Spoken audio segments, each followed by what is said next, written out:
Our paper is titled Sustainable Socio-Ecological Transformation in Agriculture, Cases from South Asia. This paper I have written with my colleague Pranav Garimela, and this is a research that we have carried out for 1.5 years. This region, South Asian region, is increasingly dealing with climate-related disasters such as floods, droughts, heat waves, and cyclones. South Asia has launched various climate change adaptation efforts, but experts believe that these efforts must be transformative for it to be truly effective.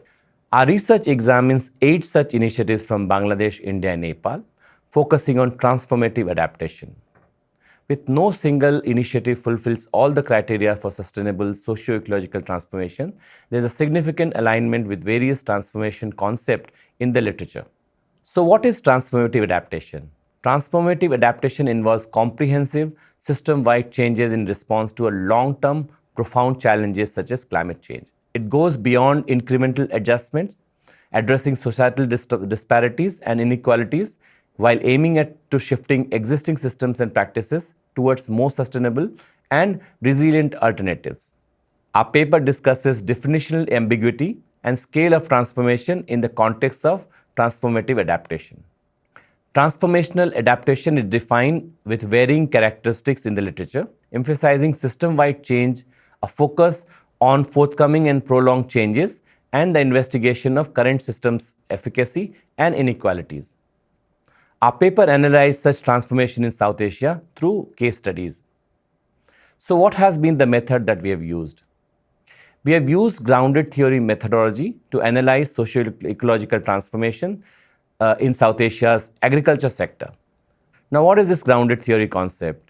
Grounded theory is chosen as it allows theory to emerge from the data, especially in the relatively nascent field of transformative adaptation in South Asia. Through 8 case studies from 3 South Asian countries, namely Bangladesh, Nepal, and India, we aim to develop a provisional theory that identifies typologies of transformative adaptation, considering the scale of transformation and its relationship with climate risk adaptation. This is a qualitative approach that offers an in-depth understanding of real-life experiences, promoting bottom-up approaches in a fluid, context-driven framework, where transformational adaptation responses to climate change are observed. These cases encompass economic transformation, governance and policy transformation, technological transformation, social transformation, and behavioral shift. Often overlapping elements are there. 6 of these case studies shows significant behavioral shift, indicating a departure from the conventional practices. To achieve sustainability, transformations must occur at different levels, and all cases exhibit 2 or 3 multiple scales of change. Notably, the village in Nevada, for example, in India, cases demonstrate that the positive impact of governance and policy interventions leads to economic, behavioral, and social transformation. It offers insights into other communities seeking sustainable agriculture practices. Let me conclude this with 3 major findings that we have got from this case. The first, South Asia faces severe climate change impacts, particularly in the agriculture sector, that leads to floods, droughts, shifting monsoon patterns, etc.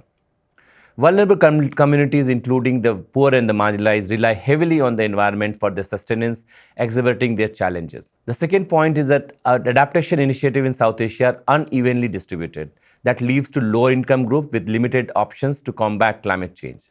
Our paper suggests that one-size-fits-all approach is flawed and advocates for a systemic transformation to address regions' vulnerability.